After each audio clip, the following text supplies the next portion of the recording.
अब ऊपर चलिए मूषक जी, उचित है।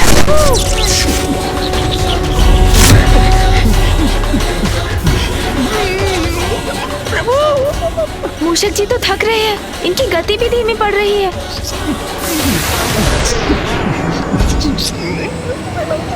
अपना वेग कम मत कीजिए, अपनी तीव्रता बढ़ाइए मूषक जी। प्रभु, आप स्वयं भी इस संकट में फंस गए हैं और मुझे भी फंसा दिया।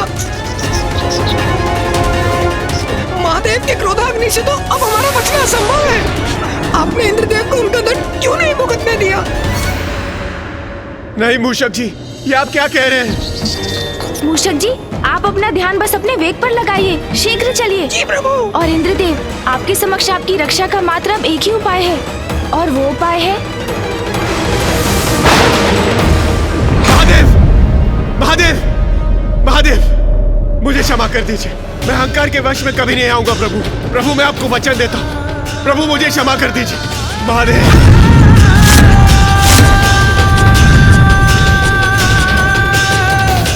महादेव, महादेव, मेरी याचना स्वीकार कर लीजिए। मुझे क्षमा कर दीजिए प्रभु, मुझसे बहुत बड़ी भूल हुई है। प्रभु, मेरी गुहार स्वीकार कर लीजिए, स्वीकार कर लीजिए प्रभु, मुझे क्षमा कर दीजिए।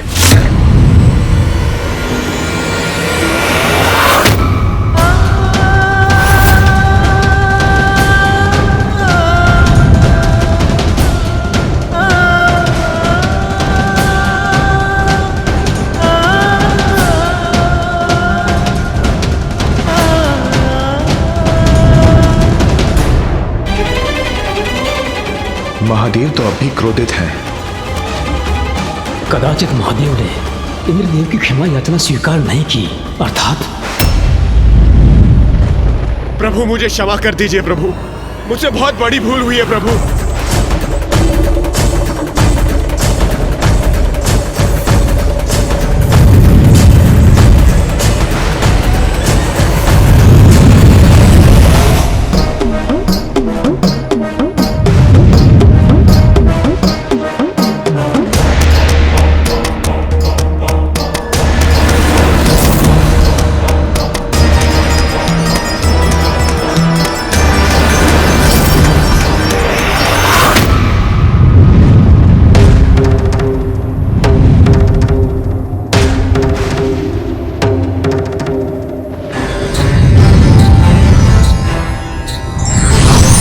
नाथ,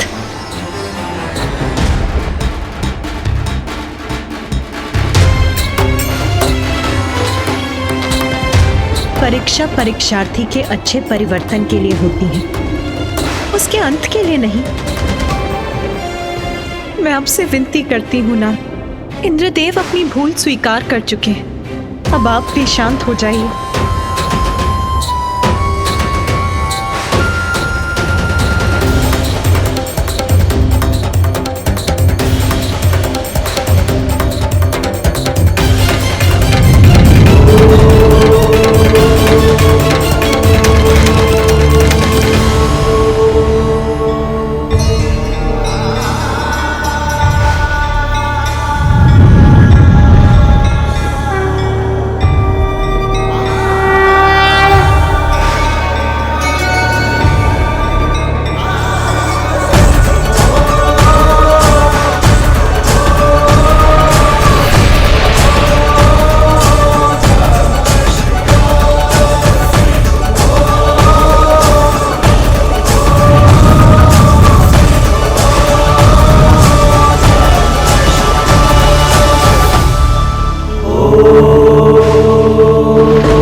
आपने मुझे क्षमा कर दिया, मैं सुरक्षित हूं प्रभु।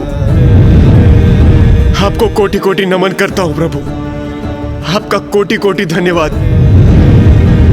मैं वचन देता हूं प्रभु, मैं आपको कभी भी निराश नहीं करूंगा।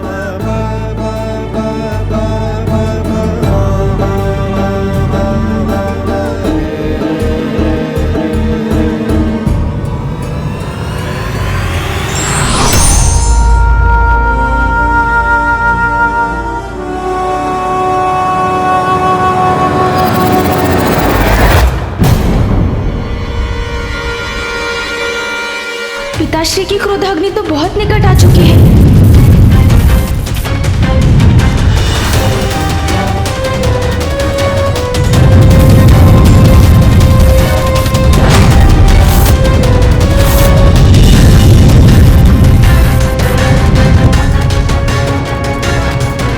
महादेव की क्रोधाग्नि? महादेव की क्रोधाग्नि तो अभी भी इंद्रदेव पर लक्षित है।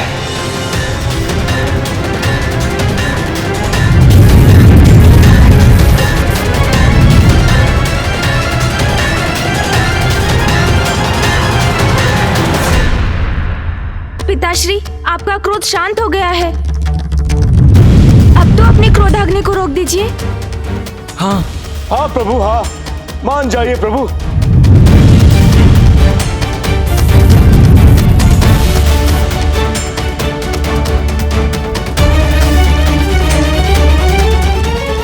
मेरे तीसरे नेत्र से उत्पन्न क्रोधाग्नि लौटाई नहीं जा सकती।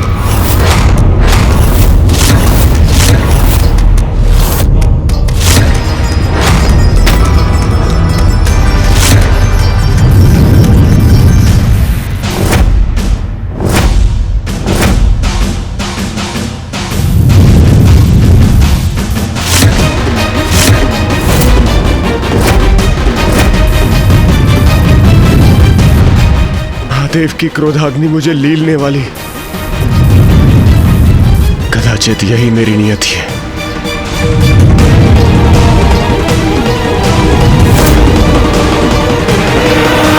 पिताजी,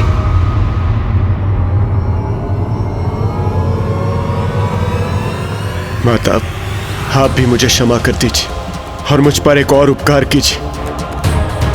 मेरी पत्नी देवी शची तक मेरे अंतिम संदेश के रूप में मेरे सभी दोषों की क्षमा याचना पहुंचा दीजिए माता।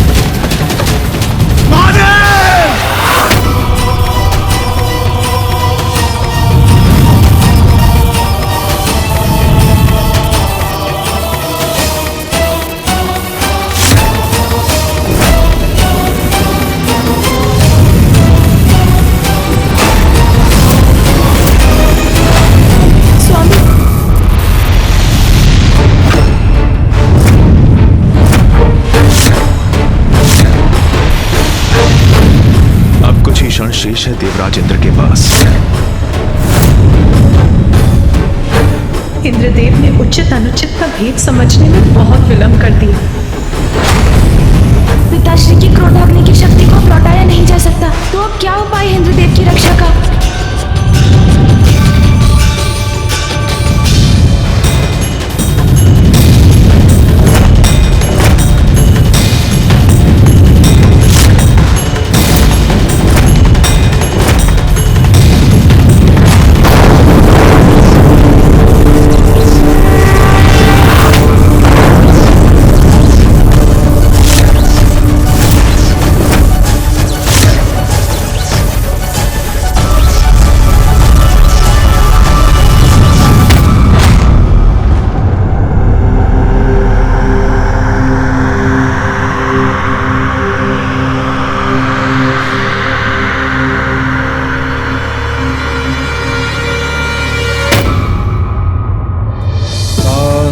महादेव की क्रोधाग्नि मुझसे नहीं टकराई। मैं सुरक्षित हूं।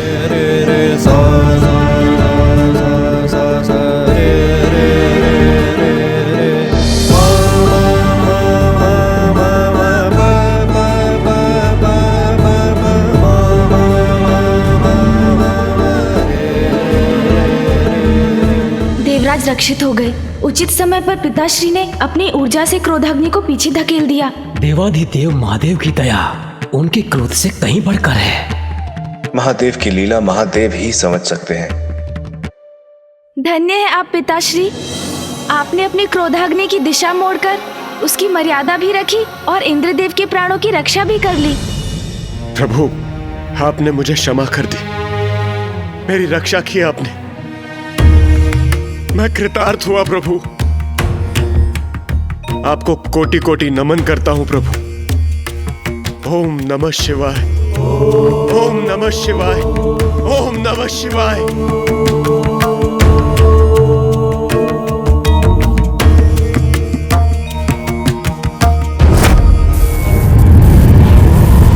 किंतु पिताश्री, आपकी क्रोधाग्नि ऐसे तो शांत नहीं हो सकती। जब तक किसी को लक्षित नहीं करेगी तब तक ये शांत नहीं होगी।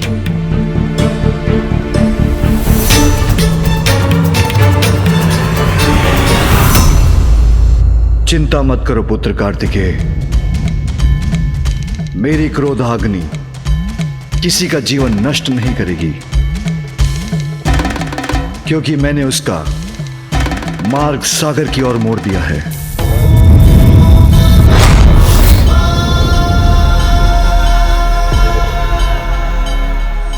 अद्भुत पिताश्री, अद्भुत। आपका न्याय उचित है स्वामी। दोषी देवराज उचित पाठ भी सीख गए और उनको क्षति भी नहीं पहुंची। अब सब यथावत है, सब कुशल है। धन्य है पिताश्री। महादेव की क्रोधाग्नि का कुछ न कुछ भयंकर परिणाम तो होकर ही रहेगा। ये कैसा अनर्थ हो रहा है?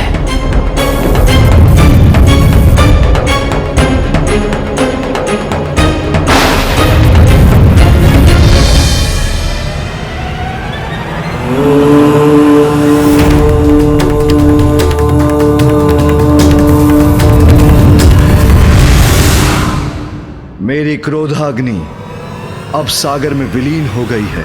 ये शुभता के लक्षण नहीं है। इस सृष्टि पर अवश्य ही कोई नया संकट लेकर आएगा। हर हर महादेव, हर हर महादेव। महादेव की जय हो, महादेव की जय हो, महादेव की जय हो, महादेव की जय हो।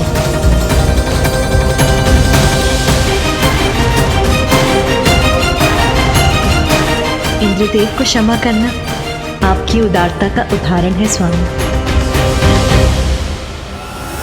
ये महादेव ने क्या कर दिया? उनकी क्रोधाग्नि जल से शांत नहीं होगी। अभी तो मुझे शंका है कि जल और अग्नि दो विपरीत तत्व एक साथ आएंगे तो कोई ना कोई विचित्र अप्राकृतिक संकट जन्म लेगा। मुझे महादेव को अभी सचेत करना होगा। महादेव तो निश्चिंत होकर कैलाश लौट रहे हैं।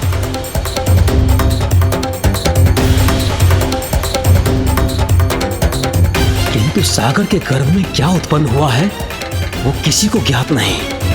मुझे किसी महासंकट की आशंका हो रही है।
आज्ञा दीजिए प्रभु। देवी सची ने मुझे इंद्रदेव को सुरक्षित रखने के लिए उनके साथ भेजा था, और अब वो कुशल है तो मुझे प्रस्थान करना चाहिए। देवगुरु, अहंकारवश मैंने आपसे बहुत कुछ अनुचित बोल दिया, मुझे क्षमा कर दीजिए। देवराजेंद्र,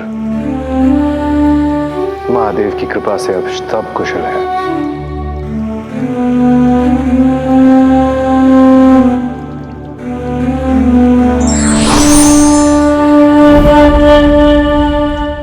गणेश जी, मुझे ज्ञात नहीं मुझ पर किसकी कुछ से छाया पड़ गई थी, जो आपके बुलाए जाने पर मैंने अपने सारथी माथली को भेजने की धृष्टता की। मुझे क्षमा कर दीजिए प्रभु, क्षमा कर दीजिए मुझे। इंद्रदेव, मैंने तो आपको एक अत्यंत आवश्यक विषय पर चर्चा के लिए बुलाया था। यदि मैं प्रतीक्षा कर सकता था तो अवश्य करता। प्रभु, मैं लज्जित हूं, क्षमा प्रार्थी हूं प्रभु। किंतु आपने मुझे यहाँ बुलाया क्यों था? देवराज, ऋषि अंगिरस कैलाश आए थे, किंतु तब पिताश्री ध्यान में थे। ऋषि अंगिरस? वो अत्यंत क्रोधित थे। उन्होंने बताया कि बिना वर्षा के दक्षिण में प्रजा अकाल से कैसे त्राही त्राही कर रही है। ये उचित नहीं है। और इसीलिए गणेश ने आपको यहाँ बुलाया था देवराजेंद्र। अब तो आप भी समझ ही गए होंगे कि ये कितना महत्वपूर्ण है। मुझे महादेव से अपने संशय के विषय में अभी बताना होगा। याद नहीं, महादेव की क्रोधाग्नि कैसा विकृत रूप लेकर जन्म लेगी। देवराज, आप तो मेघों और वर्षा के देवता हैं। फिर दक्षिण में इतना भयंकर अकाल क्यों पड़ने दे रहे हैं? आप वहाँ की सुध क्यों नहीं ले रहे हैं देवराज? वहाँ की जीव जंतु वनस्पतियों को समाप्ति के निकट क्यों भेज दिया आपने? दक्षिण में वर्षा ना होने का कारण बताइए इंद्रदेव। किंतु महादेव,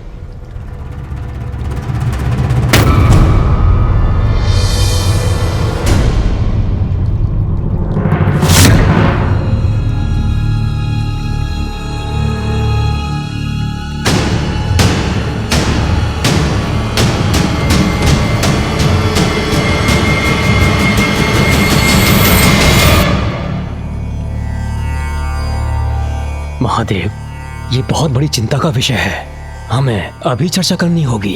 अवश्य ब्रह्मदेव। गणेश भी उसी चिंता का समाधान ढूंढने का प्रयत्न कर रहा है। गणेश भी समाधान ढूंढ रहे हैं, अर्थात उन्हें भी सागर में उपस्थित संकट का आभास है। हाँ फूफा जी, मैं इंद्रदेव से अभी दक्षिण के अकाल की चिंता पर ही विचार कर रहा था। दक्षिण में अकाल?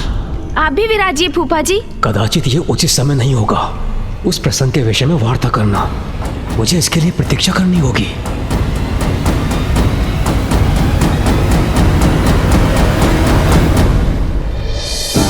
तो बताइए देवराज, दक्षिण में पड़े अकाल का क्या कारण है और आप इसका समाधान क्यों नहीं कर सकते? किंतु प्रथम पूज्य श्री गणेश जी, कुमार कार्तिकेय, माता पार्वती, दक्षिण में पड़े अकाल का कारण मैं नहीं।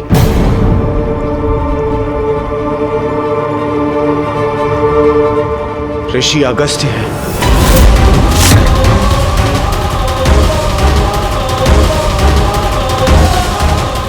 ऋषि अगस्त्य? ये ऋषि अगस्त्य कौन है?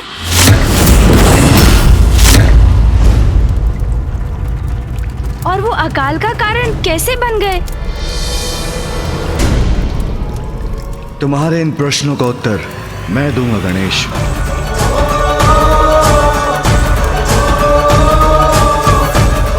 ऋषि अगस्त्य और ऋषि वशिष्ठ दोनों भाई हैं। दोनों का जन्म वरुण देव के अंश से एक कुंभ के द्वारा हुआ, और अब ऋषि अगस्त्य ने दक्षिण की नदी कावेरी को अपने कमंडल में रख लिया। उन्होंने नदी को कमंडल में रख लिया? यदि ऐसा है तो मुझे जाने की अनुमति दीजिए पिताश्री। जिससे मैं उस नदी को उनके कमंडल से मुक्त करा सकूं। ऋषि अगस्त्य, ऐसा नहीं होने देंगे गणेश। किंतु क्यों पिताश्री? क्योंकि वही नदी ऋषि अगस्त्य की पत्नी भी है। उनकी पत्नी? कौन है ये अद्भुत स्त्री पिताश्री? पुत्र, ऋषि अगस्त्य की पत्नी लोपामुद्रा का जन्म दक्षिण की नदी कावेरी बनने के लिए ही हुआ था।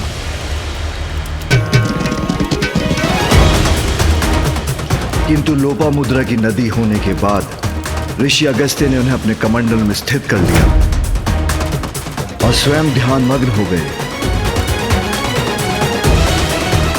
जिससे नदी उनके कमंडल में बंद कर रह गई। किंतु पिताश्री, ऐसी अवस्था में कोई ऋषि अगस्त्य को जाकर उन्हें कावेरी को उनके कमंडल से मुक्त कराने के लिए क्यों नहीं कह सकता? सभी उनसे इतने भयभीत क्यों हैं? यदि वो ना माने तो हम उन्हें नदी को मुक्त करने पर बाध्य क्यों नहीं कर सकते पिताश्री?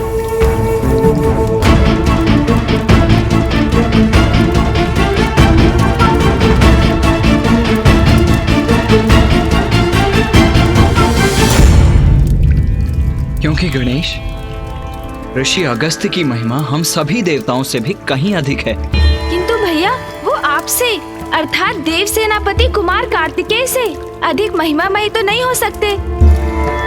मुझसे कहीं अधिक महान है, गुरु है मेरे।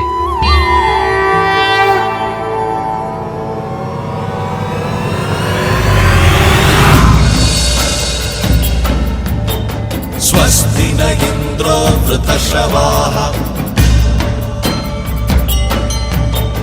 स्वस्ति न पूषा विश्ववेदाः स्वस्ति नस्तारक्षो अरिष्टनेमि स्वस्ति नो बृहस्पतिर्दधातु मानस्तोके तनयमान आयुषिमानो। तपोबल के ही धनी नहीं, ऋषि अगस्त्य तो युद्ध कला के भी बहुत बड़े ज्ञानी हैं। मानो वीरानुद्रभामिनो बधिरः विश्वमन्तसस्मित्वा हवामहे।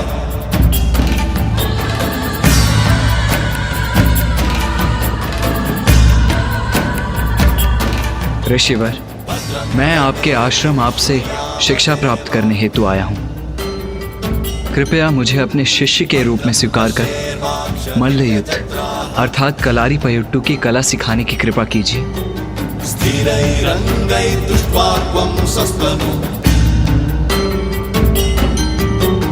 दिव्यक्षेमहि देवहितं यदायुः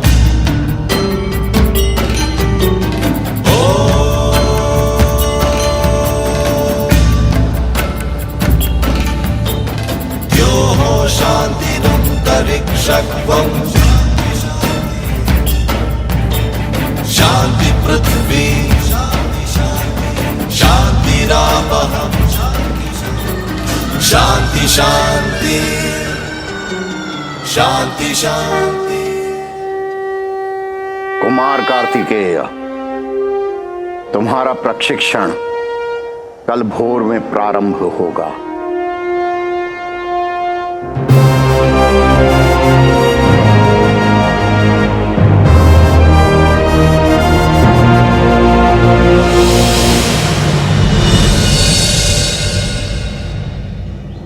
सर्वप्रथम सूर्य नमस्कार। जो आज्ञा गुरुवर।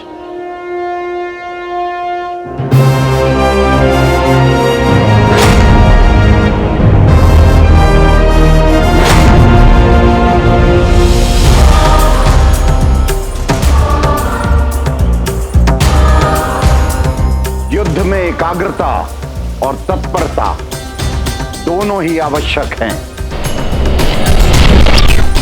जी गुरुवर।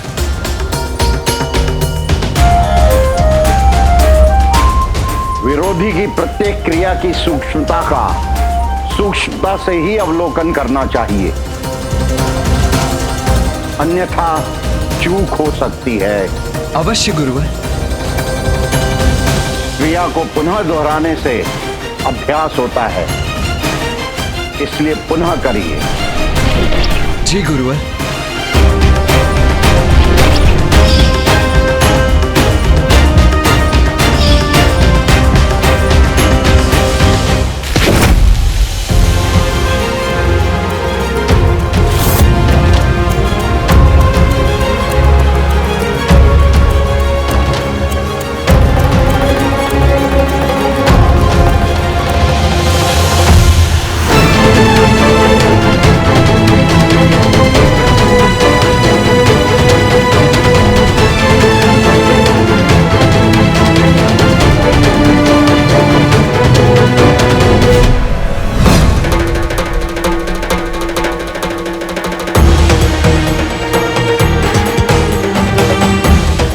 प्रयत्न करिए।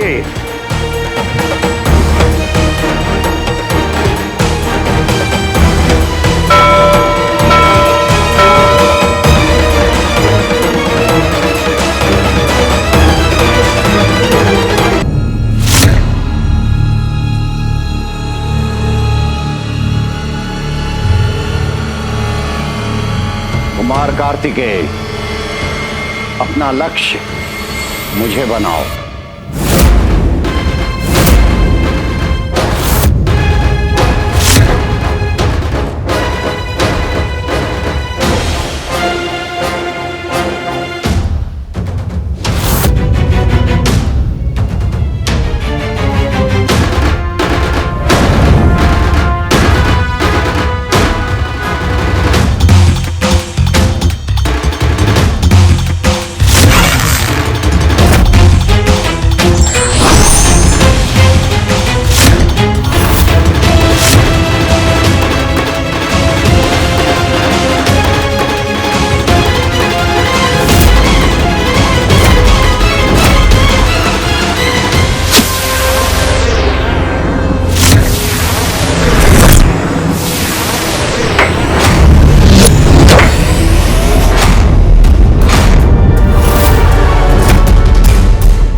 ऋषि अगस्त्य इतने प्रभावशाली योद्धा है?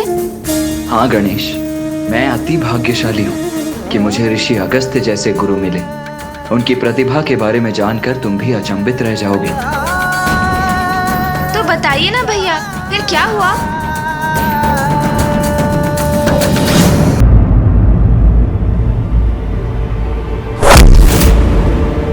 अब तुम्हारी बारी।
वो मेरी युद्ध कला के प्रशिक्षण का पहला चरण मात्र था, किंतु इसके पश्चात ऋषिवर अगस्त्य ने मुझसे उससे भी कहीं अधिक कठिन अभ्यास करवाए।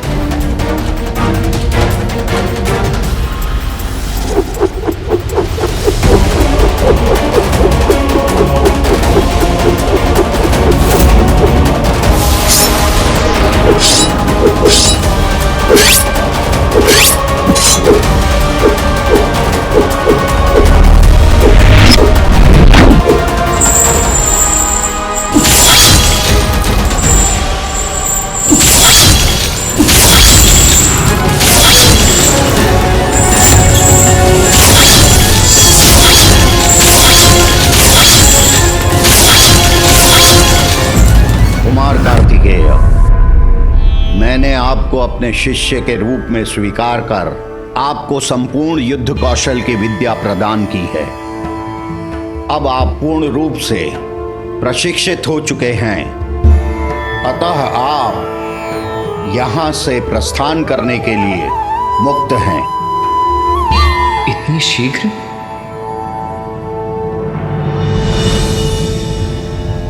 धन्यवाद गुरुदेव। कल्याण हो।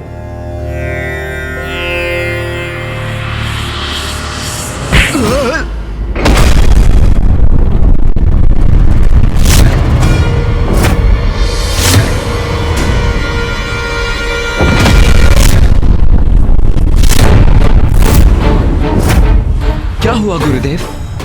आपने ही तो कहा था कि मैं प्रस्थान कर सकता हूं। गुरुदेव ने ऐसा क्यों किया? मैं समझा नहीं, किंतु उनके आदेश का पालन करना मेरा कर्तव्य है।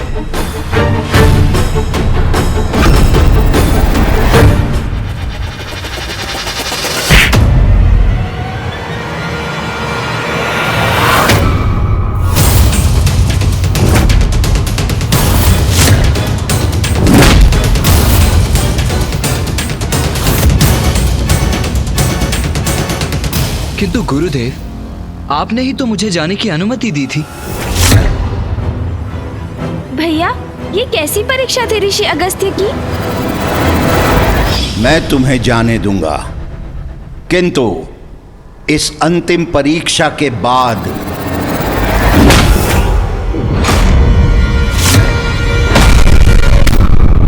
परीक्षा ले रहे हैं गुरुवर, तो उसमें भी अवश्य सफल होऊंगा मैं।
शिष्य, प्रमाणित करो अपने आप को।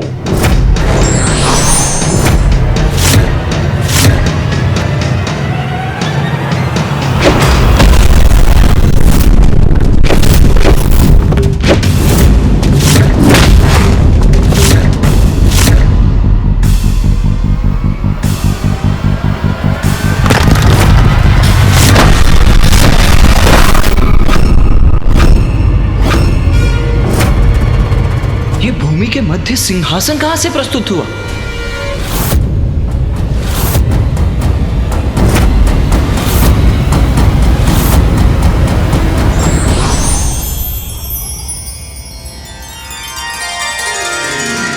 प्रणाम ऋषिवर। प्रणाम भूदेवी।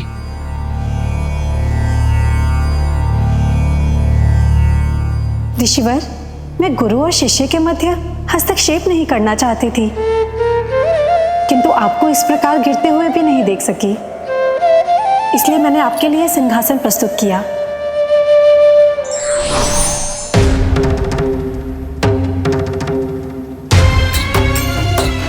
इतने सम्मानित हैं ऋषि अगस्त्य कि भूमि देवी ने उनकी पृष्ठ को धरती से स्पर्श तक नहीं करने दिया, उनको सिंहासन पर स्थित कर दिया। भैया, ऋषिवर अगस्त्य की महानता तो अद्भुत है, जिनका सभी आदर व सम्मान करते हैं। बताइए ना भैया, फिर क्या हुआ? कुमार कार्तिकेय, अब आपको सिखाने के लिए मेरे पास कुछ भी शेष नहीं है। अब आप संपूर्ण योद्धा बन चुके हैं। धन्यवाद ऋषिवर, ये तो आपकी ही कृपा है। आपसे शिक्षा पाकर मैं धन्य हुआ। आप मेरे श्रेष्ठ शिष्य हैं कुमार कार्तिकेय। आप सदा मेरे सम्मान का कारण बनेंगे। कल्याण हो।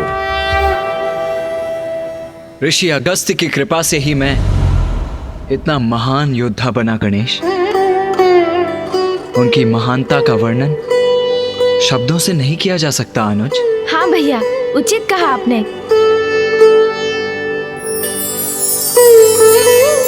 प्रणाम गुरुदेव।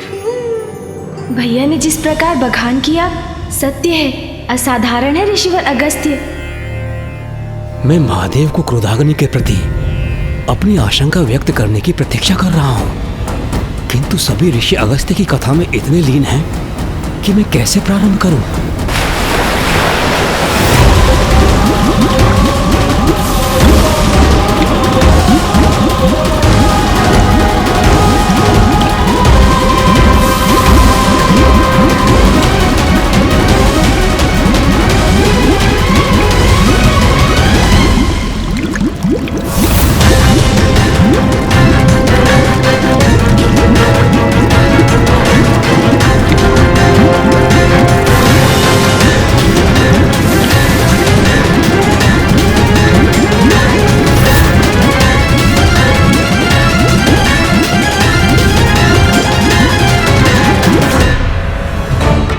अज्ञात संकट हमारी प्रतीक्षा कर रहा है, हमें ज्ञात भी नहीं।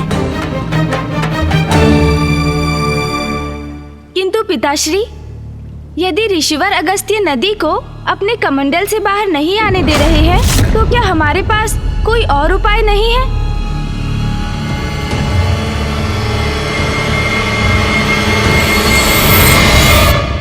नहीं गणेश, अकाल का कारण है समस्त जलधाराओं का सूखना, सप्त सिंधुओं का जल से रिक्त होना। किंतु सप्त सिंधु कैसे सूख गए पिताश्री?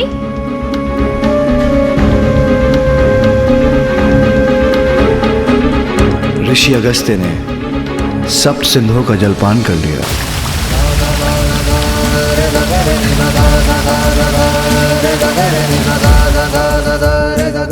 ऋषिवर अगस्त्य ने सप्त सिंधुओं के जल का पान कर लिया, किंतु कैसे?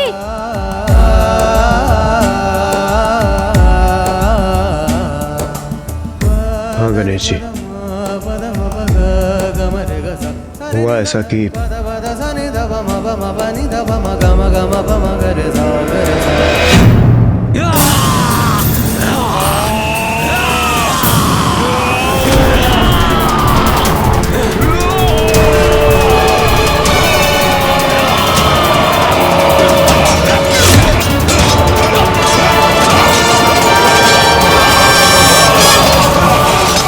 इस प्रकार देव और दानवों के मध्य देवासुर संग्राम छिड़ गए और असुर हम पर घातक प्रहार करने लगे। एक लंबी अवधि तक ये संग्राम चला।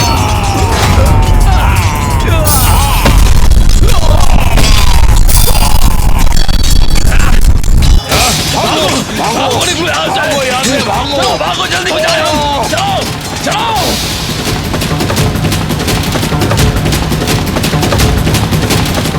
पीछा करो, नष्ट कर दो इन असुरों को। भागो, कूदो समुद्र में। और अंततः जब हम असुरों पर भारी पड़ने लगे तो सभी असुर समुद्र के भीतर कंदराओं में जाकर छिपने लगे।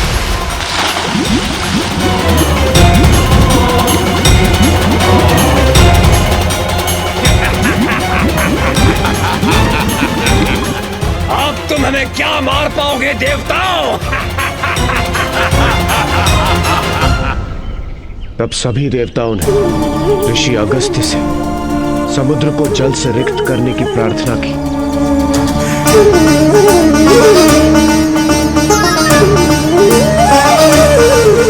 उचित है, मेरे संध्या वंदन का समय हो चुका है, मुझे उपासना करने दीजिए। उन्होंने हमारी प्रार्थना स्वीकार की और ओम केशवाय स्वाहा। ऋषि अगस्त्य ने सप्त सिंधुओं के जल का पान कर लिया।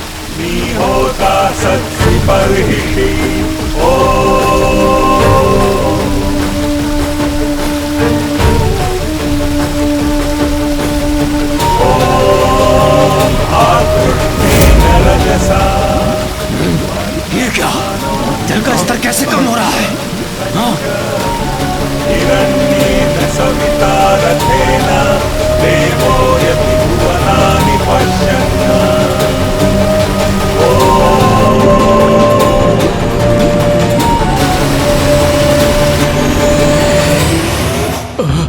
ये हो क्या रहा है? जल का स्तर कम क्यों हो रहा है?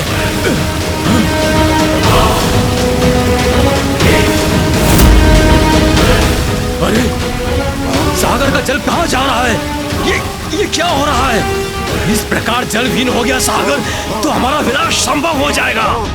हम क्या करें अब?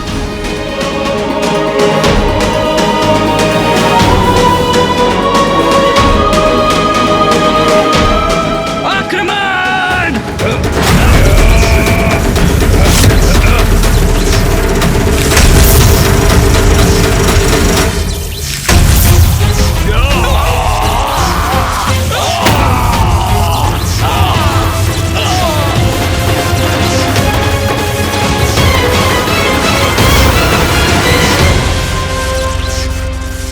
हमारे अस्त्रों की उष्णता से समुद्र के बाहर की भूमि, नदियां, जलाशय सभी सूख रहे थे।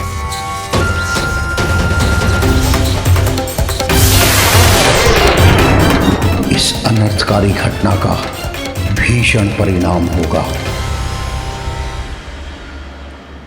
हमने तो कल्पना भी नहीं की थी हमारे अस्त्रों का इतना विध्वंसक परिणाम होगा। किंतु इंद्रदेव, ऋषि अगस्त्य ने समुद्र के जल का पान कर लिया तो समुद्र में जल लौटा कैसे? असुरों के नाश के बाद हमने ऋषि अगस्त्य से प्रार्थना की कि वो जल को पुनः समुद्र में छोड़ दे, किंतु उस जल का उनके उदर में पाचन हो चुका था। इसलिए उन्होंने लघु शंका के माध्यम से जल को पुनः मुक्त किया, किंतु उस समय में चलने वाले अस्त्रों की उष्णता के कारण दक्षिण की धरती पूर्ण रूप से सूख चुकी थी, अकाल पड़ चुका था।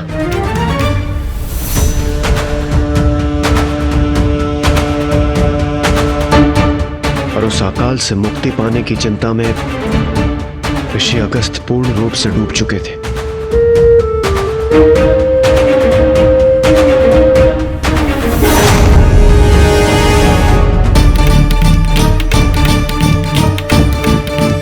इस समस्या का समाधान ढूंढने के लिए उन्होंने एक तप प्रारंभ किया।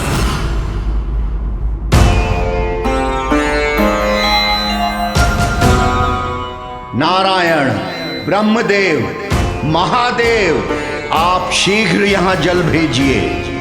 जब तक दक्षिण का यह काल समाप्त नहीं हो जाता, मैं जल की एक बूंद का भी सेवन नहीं करूंगा।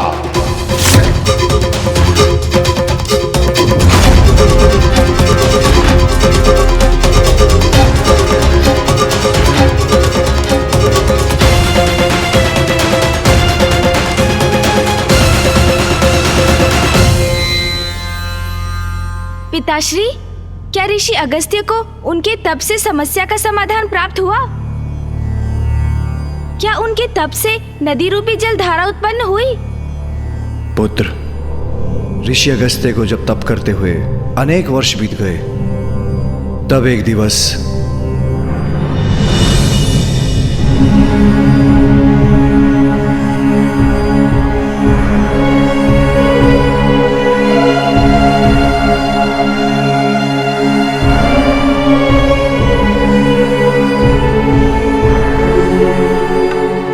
पुत्र अगस्त्य,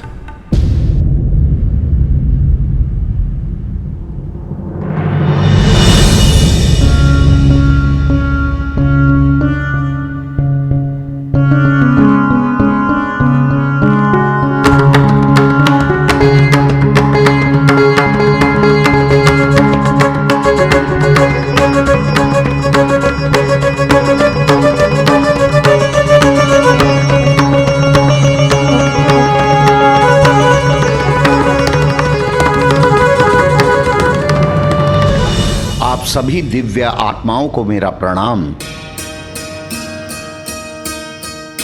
किंतु मैं आपको नहीं पहचानता। कृपया अपना परिचय देने की कृपा करें। कौन हैं आप? हम तुम्हारे पूर्वज हैं अगस्त्य, और पितृलोक से आए हैं। ऋषि अगस्त्य के पूर्वज उनके पास एक अनुरोध लेकर आए। पुत्र, हम सभी का स्वर्गलोक में प्रवेश निषेध हो गया है। ये कैसे संभव है? आप सभी ने अपने समस्त जीवन सत्कर्म किए, धर्मनिष्ठ और पवित्र जीवन यापन किया। उसके पश्चात भी स्वर्गलोक में प्रवेश की अनुमति कैसे नहीं है आपको? उसके पीछे हमारे नहीं, तुम्हारे कर्म हैं। मेरे कर्म? किंतु पिताश्री, ऋषि अगस्त्य ने ऐसे कौन से कर्म किए थे? आपने तो मुझे बताया था कि वो धर्मपरायणता में श्रेष्ठ थे। फिर उन्होंने ऐसा क्या दुष्कर्म किया जिसके कारण उनके पूर्वजों को कष्ट सहना पड़ रहा था?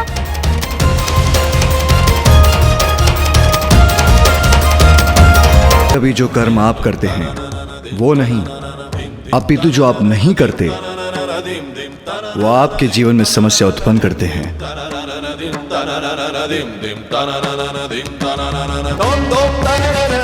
ऐसा कौन सा कर्म हो सकता है कि जिसके ना करने का इतना बड़ा दंड हो?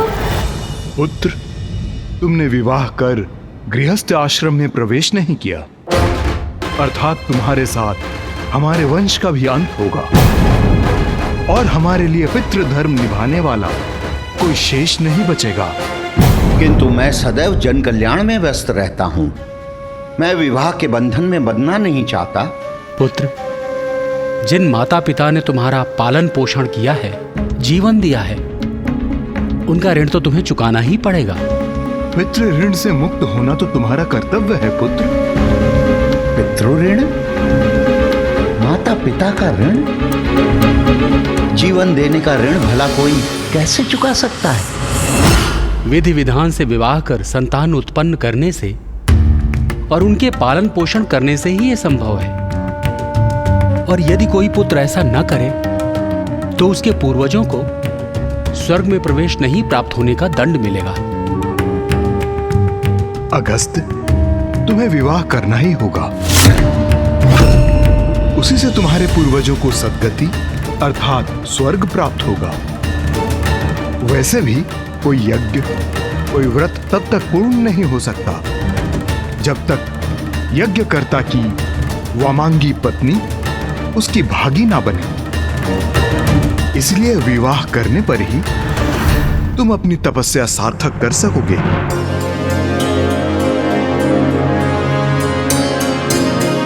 और तुम्हारे विवाह से ही दक्षिण का अकाल भी दूर होगा।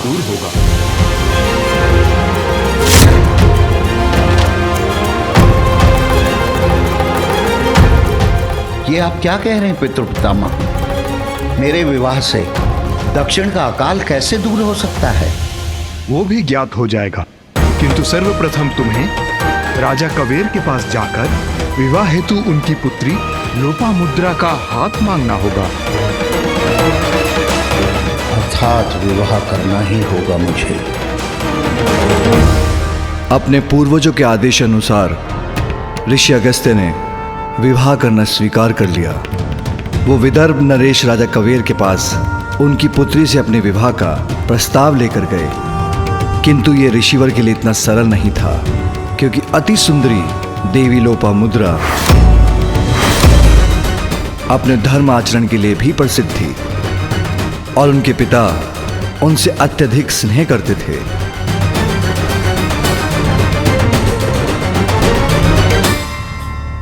मैं समझा नहीं, किसी भी कन्या के लिए सुयोग्य वर थे ऋषि अगस्त्य, तो फिर इसमें कैसी कठिनाई थी?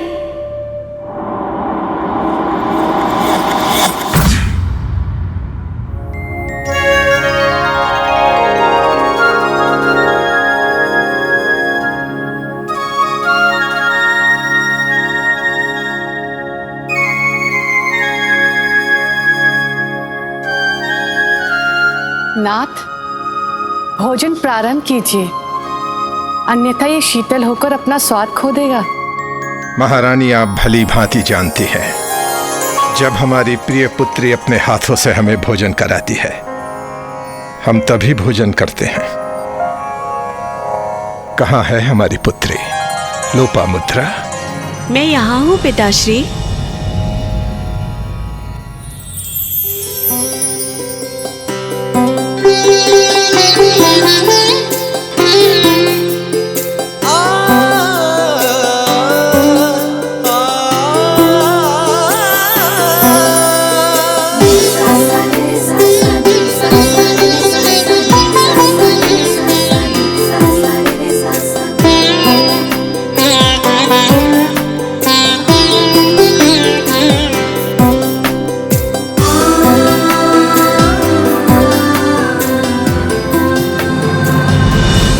क्षमा कीजिए पिताश्री, भगवान नारायण के पूजन में मुझे थोड़ा सा विलंब हो गया।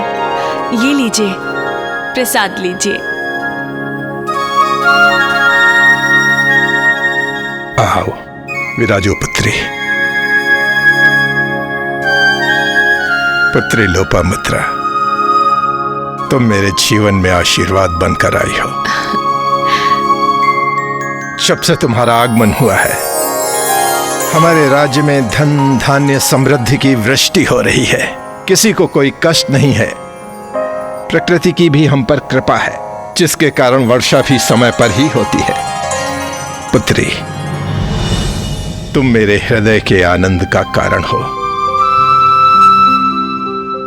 मैं तुम्हें यहां से कहीं नहीं जाने दूंगा।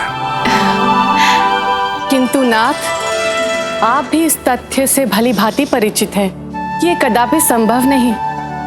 पुत्री तो पराया धन होती है और एक ना एक दिवस उसका विवाह संभव है और फिर वो यहाँ से चली जाएगी।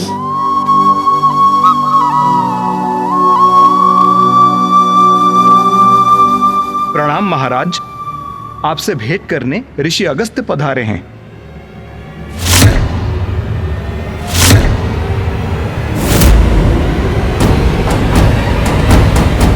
ऋषि अगस्त्य, हमसे क्या चाहते हैं ऋषिवर?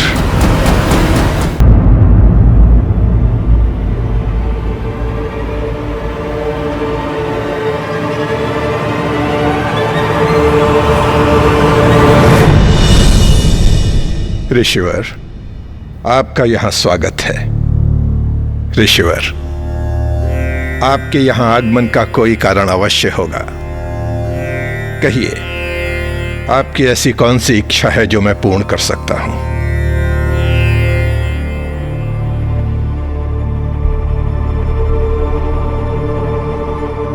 महाराज कावेर, मैं आपकी पुत्री के साथ विवाह का इच्छुक हूं।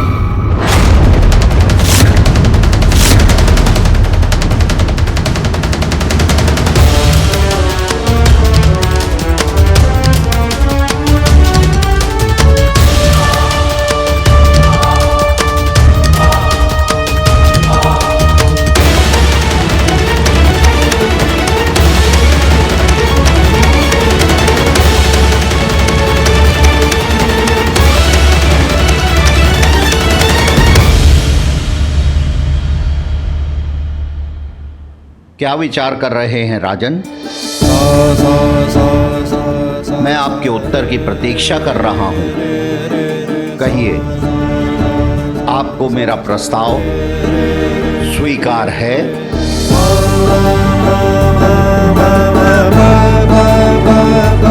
कैसे कहूं? आप जो कहना चाहते हैं निसंकोच होकर कहिए राजन। क्षमा कीजिए ऋषिवर, आप एक पिता की दुविधा और स्थिति समझ सकते हैं। ऋषिवर, मैं आपका प्रस्ताव स्वीकार नहीं कर सकता। नहीं कर सकता ऋषिवर।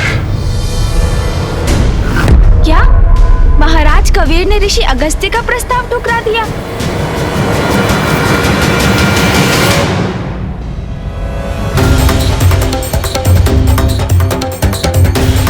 किंतु क्यों पिताश्री?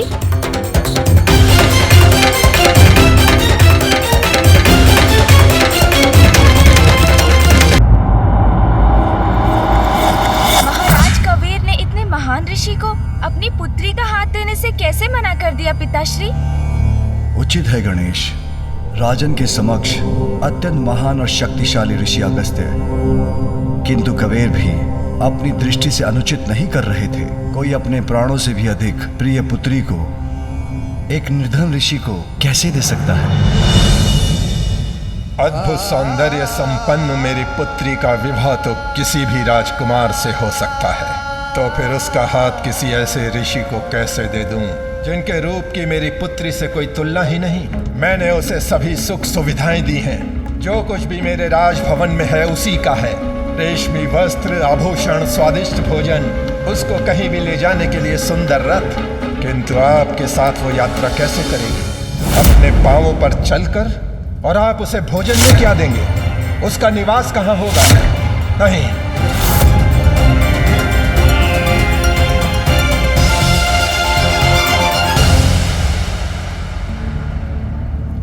ऋषिवर, मेरी पुत्री कोई साधारण राजकुमारी नहीं है। इसे प्राप्त करने के लिए मैंने अत्यंत कठोर तप किया था। ओम श्री विष्णवे नमः। ओम श्री विष्णवे नमः। ओम श्री विष्णवे नमः। ओम श्री विष्णवे नमः। पुत्र कबीर,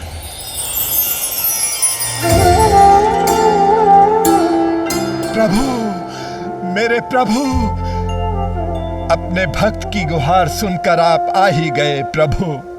हाँ पुत्र, अद्भुत है तुम्हारी भक्ति। कहो, क्या इच्छा है तुम्हारी? प्रभु नारायण, इस संसार में जो कुछ भी कोई मांग सकता है, आपने बिना मांगे ही हमें सब कुछ दे दिया है। प्रभु, इतनी कृपा और कर दीजिए, मुझे संतान देकर पिता बनने का सुख भी दे दीजिए प्रभु। तथास्तु, तथास्तु, तथास्तु।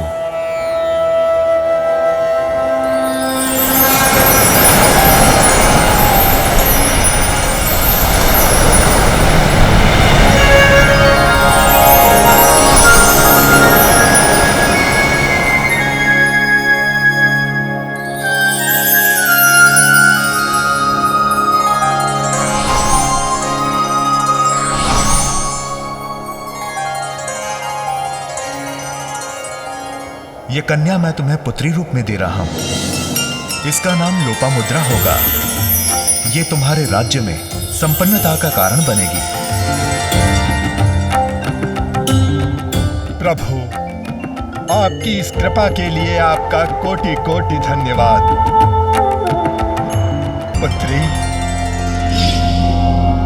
स्वयं नारायण की रचना और कृपा से प्राप्त हुई है ये। ऋषिवर, मैं आपसे पुनः क्षमा याचना करना चाहता हूँ, किंतु मैं अपनी पुत्री का विवाह आपके साथ कदापि नहीं करूंगा। यदि आप मुझे दंड स्वरूप शाप भी देना चाहते हैं तो वो भी मुझे स्वीकार होगा।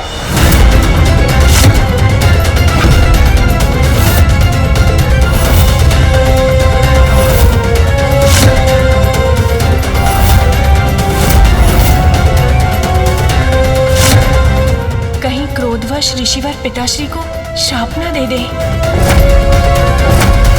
महाराज कवेर, मैं आपकी दुविधा समझता हूँ।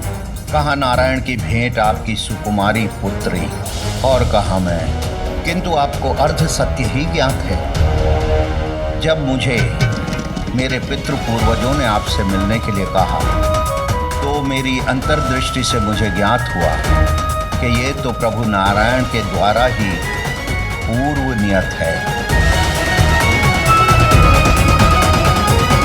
यदि आपको विश्वास ना हो तो अपनी पुत्री से ही पूछ लीजिए। पुत्री,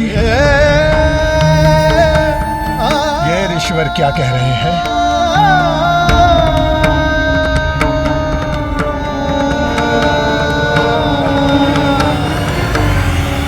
हाँ पिताश्री, एक दिवस जब मैं वंदना कर रही थी तब प्रभु श्री हरि नारायण ने मुझे दर्शन दिए थे और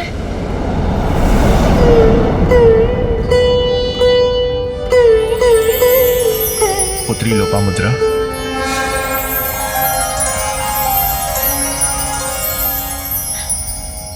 प्रभु, प्रणाम प्रभु। कल्याण हो पुत्री लोपामुद्रा। उचित समय आने पर तुम्हारा विवाह ऋषि अगस्त्य से होगा, जिसके पश्चात तुम कावेरी नामक नदी का रूप धारण करके दक्षिण भारत की धरती को जीवनदायिनी जलधारा प्रदान करोगी और वहां का अकाल दूर करोगी। जैसे आपकी आज्ञा प्रभु नारायण।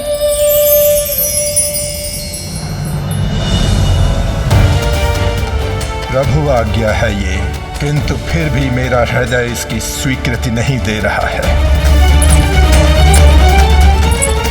आप सभी संशय त्याग दीजिए पिताश्री। इनके रूप नहीं, इनके गुण देखिए। संसार में इनसे बड़े ज्ञानी और तपोबल शक्ति के धारक नहीं। मुझे ज्ञात है पिताश्री, आप मुझे किसी रूपवान राजकुमार के साथ विवाहित होते देखना चाहते हैं, किंतु मुझे वो नहीं।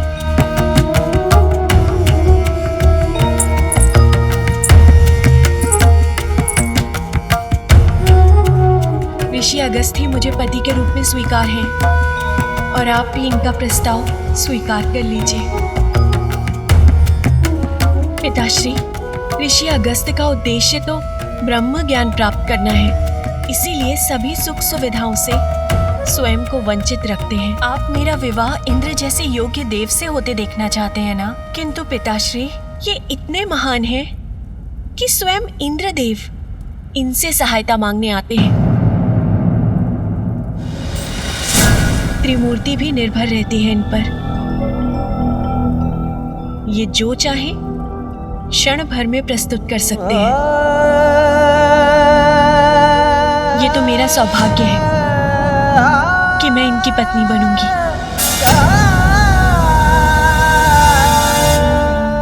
जिसके कारण आपका राज्य भी सदा सकुशल रहेगा। ये इन्हीं के तप का प्रभाव है कि हम सभी सुरक्षित हैं और सभी सुख सुविधाएं अर्जित कर पाए हैं। ये सभी तो ऋषिवर की दी हुई हमें भिक्षा मात्र है। उचित कह रही हो पुत्री। तुम्हारा मोह ही मुझे भ्रमित कर रहा था। क्षमा कर दीजिए ऋषिवर, क्षमा कर दीजिए।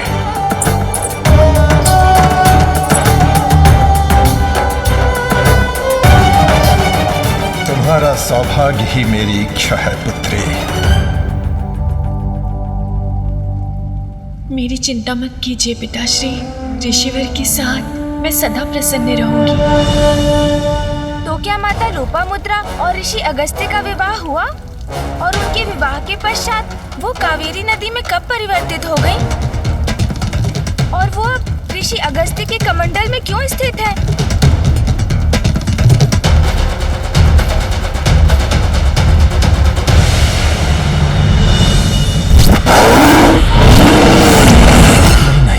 मुझे महादेव अथवा इंद्रदेव को इस विषय में बताना ही होगा। अब शांत बैठना उचित नहीं। महादेव, एक समस्या है जिसे बताना अति आवश्यक है। अवश्य ब्रह्मदेव, किंतु मुझे पूर्ण विश्वास है आपकी ये चिंता कुछ समय प्रतीक्षा कर सकती है, क्योंकि प्रथम पूज्य श्री गणेश का ऋषि गौतम के विषय में जानना अत्यंत आवश्यक है। तभी वो दक्षिण में पड़े अकाल के विषय में कोई ना कोई समाधान ढूंढ सकते हैं। अन्यथा अनेकों निर्दोषों को अपने प्राण गंवाने होंगे।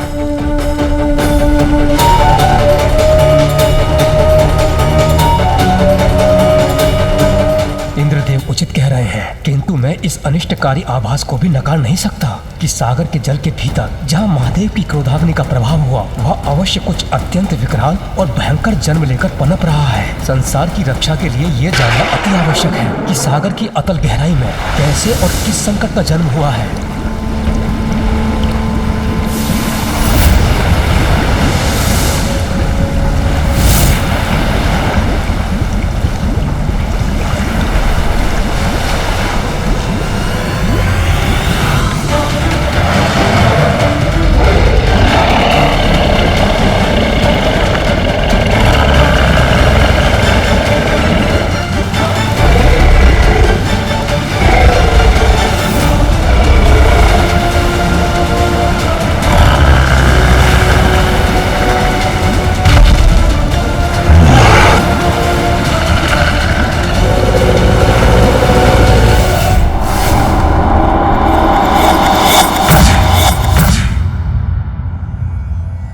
पिताश्री, हमें बताइए ना, फिर आगे क्या हुआ?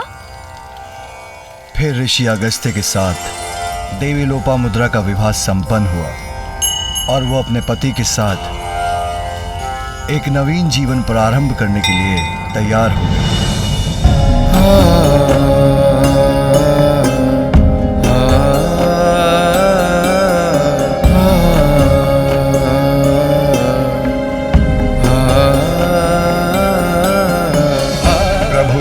स्वीकार है मुझे, किंतु अपनी पुत्री को इस वेशभूषा में देखना बहुत कठिन है इस पिता के लिए।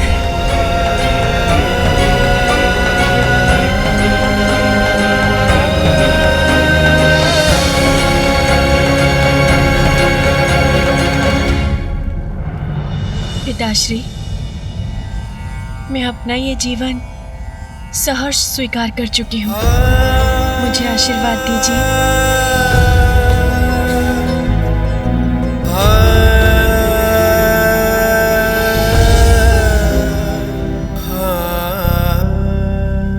सदा सुहागन रहो।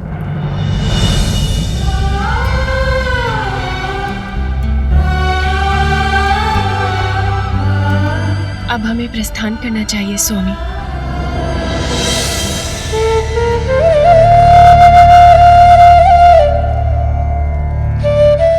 मेरी कोमल पुत्री रिक्त पांवों से इतनी लंबी और कठिन यात्रा कैसे तय कर पाएगी?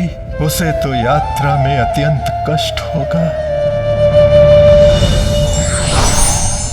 प्रणाम ऋषिवर।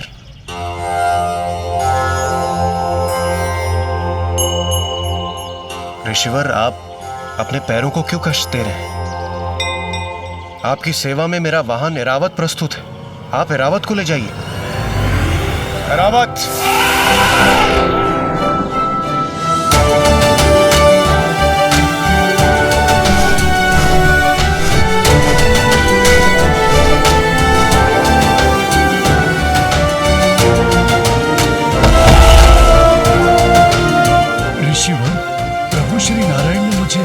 आपकी सेवा के लिए भेजा है।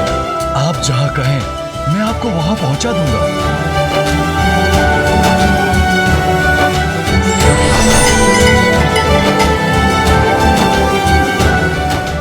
प्रणाम ऋषिवर।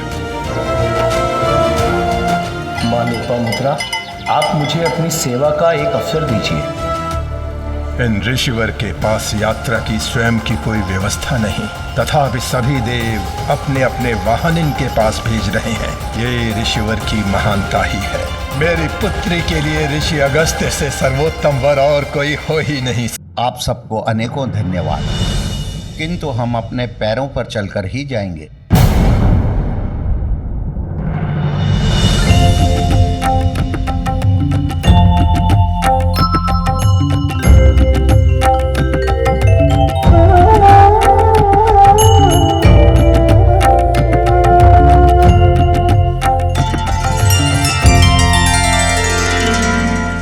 क्या हुआ इंद्रदेव?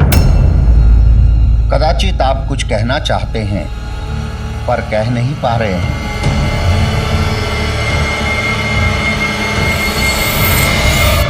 माता, ऋषिवर मुझे क्षमा कीजिए। आपका विवाह अभी अभी संपन्न हुआ है, इसलिए मैं अपनी चिंता और व्यथा आपके समक्ष कहने से हिचकिचा रहा। किंतु ऋषिवर ये अत्यंत आवश्यक है। विंध्याचल पर्वत का दंभ दिन ब दिन बढ़ता जा रहा है और ये हमारे लिए बहुत बड़े कष्ट का कारण बन रहा है।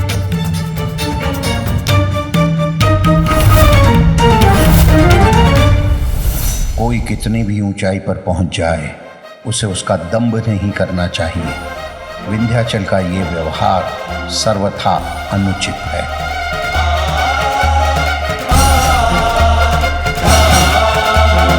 स्वामी अवश्य ही इस समस्या का कोई निवारण करेंगे। सब मंगल होगा। ऋषिवर तो बिना कुछ कहे ही चले गए। मैं ऐसा क्या करूं जिससे इस समस्या का समाधान निकल सके? इसलिए तो मैं भी आश्चर्यचकित हो रहा था कि अंततः इंद्रदेव का उद्देश्य क्या था इसके पीछे। किंतु अब मैं समझ गया, वो ऋषि अगस्त्य से सहायता प्राप्त करना चाहते थे और इसलिए उन्होंने अवसर देखकर ऋषि अगस्त्य की सेवा के लिए ऐरावत जी को कार्य में तत्काल लगा दिया। बहुत अच्छे देवराज, आप भी युक्ति लगाकर कार्य करने में कुछ कम नहीं।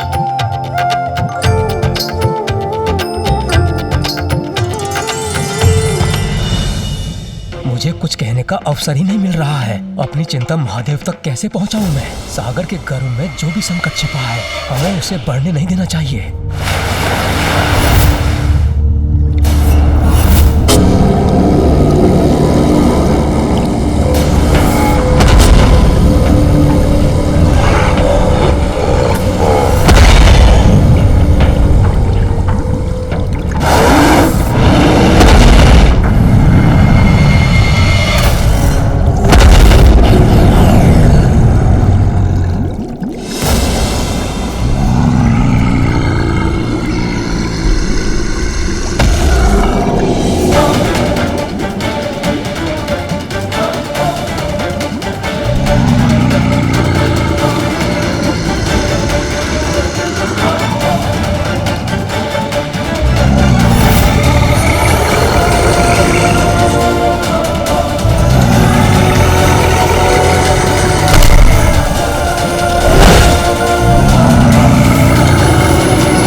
ऋषि अगस्त्य तो एक तपस्वी का जीवन जीते थे।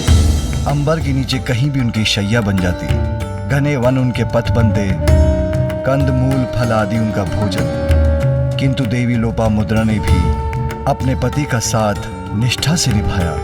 उनके पग से पग मिलाकर चली, राजभवन की सभी सुख सुविधाओं से मुख मोड़कर अपने पति के अनुसार जीवन जीने लगी।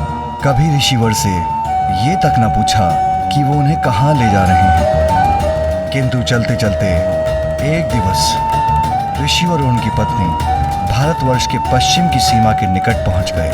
इंद्रदेव ने तो उन्हें पूर्व में ही सूचित किया था कि विंध्याचल पर्वत के कारण वहाँ समस्या उत्पन्न हो उठी है, किंतु ऋषिवर को यह भी ज्ञात नहीं था कि वो समस्या इतनी विकट हो जाएगी। ऐसी क्या समस्या उत्पन्न हो गई थी पिताश्री?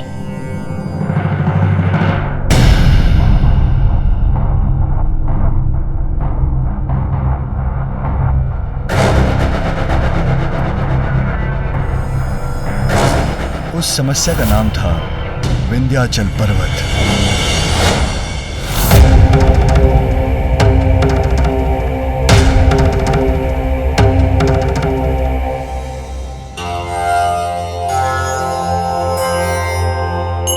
मुझे वहां आगे एक गांव दिखाई दे रहा है। मुझे पकड़ो, मुझे पकड़ो। हम कुछ समय वहां विश्राम के पश्चात आगे बढ़ सकते हैं। जो आज्ञा स्वामी।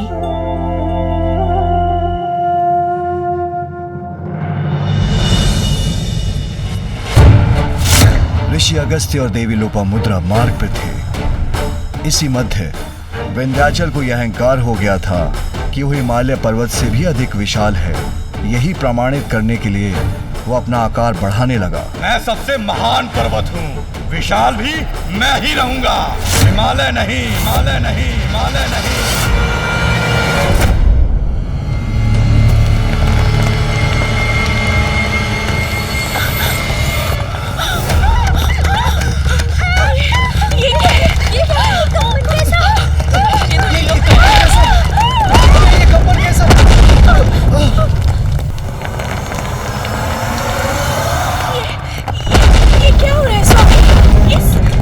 भूकंप का कारण क्या है?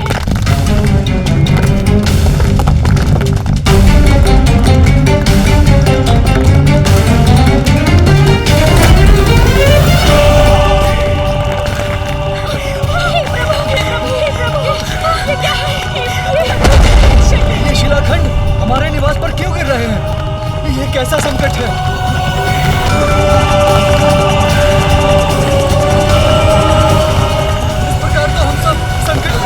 हम अपने परिवार की रक्षा कैसे करेंगे? विंध्याचल पर्वत को बढ़ने से कैसे रोकेंगे हम? पिताश्री, हमारी रक्षा कीजिए।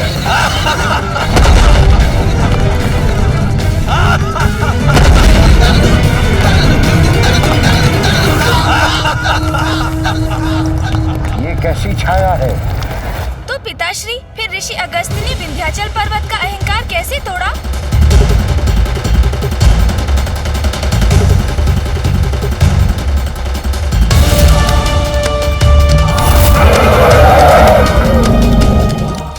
और विलंब किया तो जिस संकट का जन्म समुद्र के भीतर हो रहा वो बाद में और विकराल हो जाएगा और उसका सामना फिर महादेव को ही करना होगा।